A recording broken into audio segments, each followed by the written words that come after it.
మీ business ఏదైనా మీ ఊర్లో promotion చేయాలంటే అది సుమన్ టీవీతోనే సాధ్యం. ఇప్పుడే సంప్రదించండి. నమస్తే సుమన్ టీవీ. మనం ప్రస్తుతం పిఠాపురం నియోజకవర్గం గొల్లప్రోలులో ఉన్నాము. 4 రోజుల నుంచి కూడా నీటి సమస్యకి సంబంధించి ప్రజలైతే చాలా ఇబ్బందులు పడుతున్నారు. నీరు లేక అవస్థలు పడుతున్నారు. అయితే దీనిలో భాగంగా ఇది పవన్ కళ్యాణ్ గారు ఎవరైతే గౌరవ ఉప ముఖ్యమంత్రి అదేవిధంగా పిఠాపురం ఎమ్మెల్యే అయినటువంటి పవన్ కళ్యాణ్ గారి దృష్టికి తీసుకెళ్లడంతో లోకల్ ఉన్న జనసేన నాయకులు పవన్ కళ్యాణ్ గారి వెంటనే త్వరితగతిన స్పందించి ఇక్కడ సీఎంఓ ఆఫీస్ నుంచి ఆర్డీఎంఏ గారితో మాట్లాడడం, అదే విధంగా ఇక్కడ సంబంధించి ఆర్డీఎంఏ గారు ఎస్సీ గారు ఇద్దరు కలిసి గొల్లప్రోలుకు సంబంధించి వాటర్ ట్యాంక్ ని పరిశీలించడానికి రావడం, త్వరితగతిన అన్ని కూడా చాలా వేగంగా పనులు అయితే జరుగుతున్నాయి. రాత్రి 2 మోటార్లు బిగించడం, వాటర్ సప్లైని అందించే విధంగా తగిన చర్యలు తీసుకునే విధంగా వీళ్ళైతే యాక్షన్ ప్లాన్ చేయడానికి రావడం అయితే జరిగింది. ఇక్కడ మనకి ఆర్డీఎంఏ గారు ఎస్సీ గారు ఇద్దరు ఉన్నారు. వీళ్ళని అడిగి మనం తెలుసుకుందాం సమస్యకి సంబంధించి ఏ విధమైన చర్యలు తీసుకోబోతున్నారు ఏంటి అనేది. చెప్పండి సార్, ఏంటి సమస్య, ఏంటి, ఏ విధంగా చర్యలు తీసుకోబోతున్నారు? గొల్లప్రోలు ఈ నగర పంచాయతీలో అనుకోకుండా సండే నైట్ ఎక్సెస్ వోల్టేజ్ రావడం వల్ల ట్రాన్స్ఫార్మర్ అది కాలిపోయింది. దాంతోపాటు హై వోల్టేజ్ వచ్చి 2 ఏమైతే క్లియర్ వాటర్ పంప్ సెట్స్ ఉన్నాయో 2 15 HP పంప్ సెట్స్, అట్లాగే ఒక వ్యాక్యూమ్ పంప్ సెట్ 3 వైండింగ్ కాలిపోయింది. సో దానివల్ల ఈ వాటర్ సప్లై ఇంటరప్షన్ వచ్చింది. సో ఇమీడియట్గా మేము దాన్ని రిపేర్ చేయమని చెప్పాము. సో ఈ రిపేర్కి ఇచ్చారు. ఈ లోపు టెంపరీగా ఈ స్పేర్ మోటార్స్ పెట్టి పార్షియల్గా సప్లై రెస్టోర్ చేసాం. ఈ వేళ సాయంత్రానికి ఒక మోటార్ రిపేర్ అవుతుంది. రేపు మధ్యాహ్నానికి ఇంకోటి అవుతుంది. సో గ్రాడ్యువల్గా ఈ ఎల్లుండి కల్లా ఫుల్ సప్లై రెస్టోర్ చేస్తాం. ఇది సమస్య ఇప్పటి నుంచి కాదు, చాలా సంవత్సరాల నుంచి సమస్య ఉంది. దాన్ని ఎవరు కూడా మా ముందు పట్టించుకునే నాదులు లేక మేము చాలా ఇబ్బందులు పడుతున్నాం అని చెప్పి ఇందాక ఆడవాళ్ళు కానీ లేదా లోకల్ ఉన్న లీడర్స్ కానీ తెలియజేస్తున్నారు. ఇప్పుడు త్వరితగతిన యాక్షన్ తీసుకోవడానికి ప్రధాన కారణం పవన్ కళ్యాణ్ గారు అనుకోవచ్చా?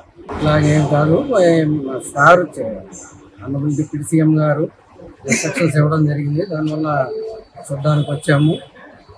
కానీ అంతకుముందు ఈ ఎగ్జిస్టింగ్ సిస్టమ్ అనేది ఎప్పటి నుంచో పురాతనమైంది. పంచాయతీ నుంచి గ్రామ పంచాయతీ నుంచి నగర పంచాయతీ వచ్చింది. సో ఇక్కడ ఉన్న సిస్టమ్ వెరీ ఓల్డ్. దాన్ని అంచెలంచెలుగా అభివృద్ధి చేయాల్సిన అవసరం ఉంది. సో చేస్తాం. సో దానికి పర్మనెంట్గా కూడా పథకాలు ఉన్నాయి, శాంక్షన్ అయి ఉన్నాయి, కంప్లీట్ అవ్వాల్సింది ఉంది. అవి జరుగుతాయి ఫ్యూచర్లో. ఈలోపు టెంపరీగా ఏమైతే ఇందాక ప్రజలతో ఇంటరాక్ట్ అవ్వడం జరిగింది, ఏమైతే వాళ్ళ నుంచి పబ్లిక్ గ్రీవెన్సెస్ ఉన్నాయి, ఎక్కడెక్కడ ప్రాబ్లమ్స్ ఉన్నాయని తెలుసుకోవడం జరిగింది. అవన్నీ రిడ్రెస్ చేస్తాం. రైట్. ఇక్కడ చూస్తే కనుక 2 రోజుల్లో సమస్యను పూర్తిగా పరిష్కారం చేస్తాము. గత పూర్వకాలం నుంచి వాడుతున్న మోటార్లు అవడం, పాత మోటార్లు అవడం వల్ల కొన్ని ఇబ్బందులు అయితే షార్ట్ సర్క్యూట్ జరిగి ఆదివారం నుంచే కూడా మోటార్లు పనిచేయడం లేదు. దాన్ని పరిష్కరించే దిశగా మేము ఇక్కడ చర్యలు తీసుకోవడానికి రావడం అయితే జరిగిందని చెప్పి ఇక్కడ తెలియజేస్తున్నారు. ఇక్కడ ఆర్డీఎంఏ గారు ఉన్నారు. అంటే మనకి 3 జిల్లాలకు సంబంధించి ఆర్డీఎంఏ గారు ఇక్కడికి ఆయన కూడా పొద్దుటే ఇక్కడ రావడం అయితే జరిగింది. ఇక్కడ చర్యలు తీసుకునే విధంగా ఆయన అడిగి తెలుసుకున్నాం. సార్ చెప్పండి, సమస్య ఎప్పటికీ పరిష్కారం అయ్యే అవకాశాలు ఉన్నాయి? ఇలాంటి సమస్యలు చాలా రూరల్ ఏరియాలో ఆడవాళ్ళు చాలా ఇబ్బందులు పడుతున్నారు. దీనికి శాశ్వత పరిష్కారం ఏమన్నా ఎదురయ్యే అవకాశం ఉందంటారా? తప్పకుండా అండి. నిన్న ఈవినింగ్ ఈ ఇష్యూ మా దృష్టిలోకి వచ్చింది. గౌరవ డిప్యూటీ సీఎం గారు మా సిఎంఐ గారు వారి దృష్టిలో పెట్టడం, సీఎం ఆఫీస్ నుంచి ఇమీడియట్గా. అంటే యాక్చువల్గా చెప్పాలంటే లాస్ట్ 3 days నుంచి మాకు కూడా ఐడియా లేదు. ఎస్సీ గారు అయితే టచ్లో ఉన్నారు, వాళ్ళ టీజీ గారు అయితే వాళ్ళు వర్కౌట్ చేస్తున్నారు. మరి మా దృష్టిలో రావడం అయితే ఈవినింగ్ రావడం జరిగింది. ఇమీడియట్గా మరి మాట్లాడడం జరిగింది. అయితే టెంపరీగా రిజిస్టర్ చేశారు కానీ అది పర్మనెంట్ సొల్యూషన్ అయితే కాదు. బట్ పర్మనెంట్గా కూడా చాలా ఇష్యూస్ ఉన్నాయి ఇక్కడ. ఇది నగర పంచాయతీ కావడము, ఫైనాన్షియల్గా కొద్దిగా ఇబ్బంది ఉండడము, ఇతరత్ర ఇష్యూస్ తోటి. అయితే ఏంటంటే లీకేజ్ మాత్రం ఉండకూడదు. ఎందుకంటే ఎనీ లీకేజ్ అని ఉంటే ఇమీడియట్గా డయేరియా కేసు లాంటి వస్తే మాత్రం చాలా సీరియస్ ఉంటుంది. ప్రభుత్వము చాలా సీరియస్ ఉన్నారు. గౌరవ ముఖ్యమంత్రి గారు కానివ్వండి, గౌరవ ఉప ముఖ్యమంత్రి గారు కానివ్వండి, అదేవిధంగా మాకు సీనియర్ సిఎస్ గారు, సిఎంఐ గారు అంటారు. కాబట్టి ఎట్టి పరిస్థితుల్లో డయేరియా కేసు రావడానికి వీలేదంటే కంటామినేషన్ ఆఫ్ వాటర్ ఉండకూడదు. అదేవిధంగా కంటామినేషన్ ఆఫ్ ఫుడ్ అన్న కూడా ఉండడానికి వీల్లేదు. అయితే ఫైనాన్షియల్ ఇష్యూస్ కొన్ని ఉన్నాయి ఇక్కడ. అయితే చిన్న లీకేజ్ అయితే ఖచ్చితంగా జనరల్ ఫండ్స్ నుంచి వాళ్ళు చేసి అటెండ్ అవ్వాల్సిన అవసరం ఉంది. అది కూడా కొద్దిగా గ్యాప్ ఉన్నట్టు కనపడుతుంది.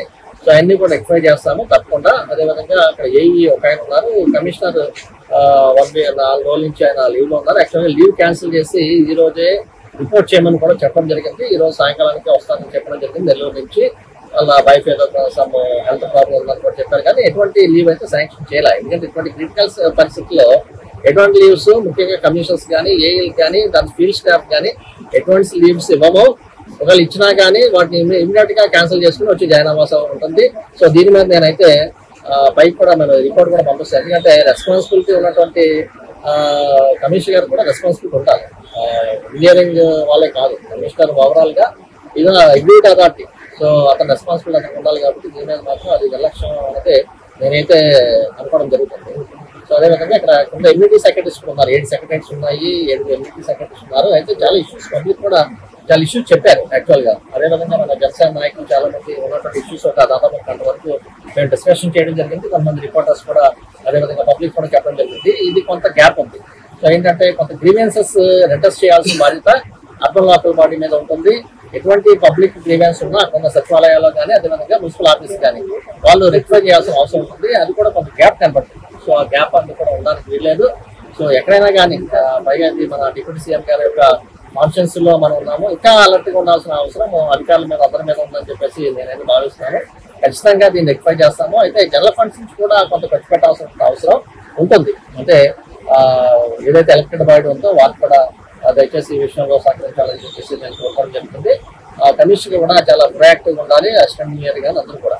అదేవిధంగా దీనికి పర్మనెంట్ సొల్యూషన్ మన ఎస్ఐ గారు చెప్పడం జరిగింది. దీనికి కూడా పర్మనెంట్ సొల్యూషన్ కావాలి. ఎందుకంటే ఫైనాన్షియల్ గా కొంతవరకే బేస్ చేసే పరిస్థితి ఉంటుంది. చిన్న చిన్న రిపేర్స్, లీకేజెస్ లాంటివి, వాటర్స్ రిపేర్స్ లాంటివి మాత్రం ఇమీడియట్ గా అటెండ్ అవ్వాలి జనరల్ ఫండ్స్ నుంచి.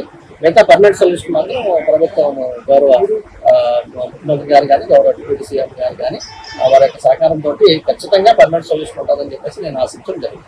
రైట్, చూసారు కదా ఇక్కడ ఆర్డీఎంఏ గారు స్పందన చాలా అంటే ప్రజల సమస్యల పట్ల చాలా వేగంగా స్పందించారు. ఇక్కడ ఆర్థిక ఇబ్బందులు అయితే ఉన్నాయి, దానిని జనరల్ ఫండ్స్ నుంచి గౌరవ ఉప ముఖ్యమంత్రి గారు అదేవిధంగా ముఖ్యమంత్రి గారు ఇద్దరు కూడా చర్యలు తీసుకుని మేము ఇక్కడ సమస్యను త్వరితగతిన పరిష్కరిస్తాము. ఇది ఉప ముఖ్యమంత్రి పవన్ కళ్యాణ్ గారి నియోజకవర్గం కాబట్టి ఇంకా కూడా చాలా బాధ్యతగా పనిచేయాల్సిన అవసరం ఉంది. మున్సిపల్ కమిషనర్ గారు అందుబాటులో లేరు, ఆయన మీద కూడా మేము తగిన చర్యలు సెలవు ఇవ్వడం అనేది అయితే జరగదు. ప్రజల ఇబ్బందులు ఉన్నప్పుడు ప్రతి ఒక్క ఎంప్లాయీ బాధ్యతగా పనిచేయాలని చెప్పి తెలియజేస్తున్నారు. కెమెరామెన్ వినోద్తో శ్రీనివాస్, సుమన్ టీవీ.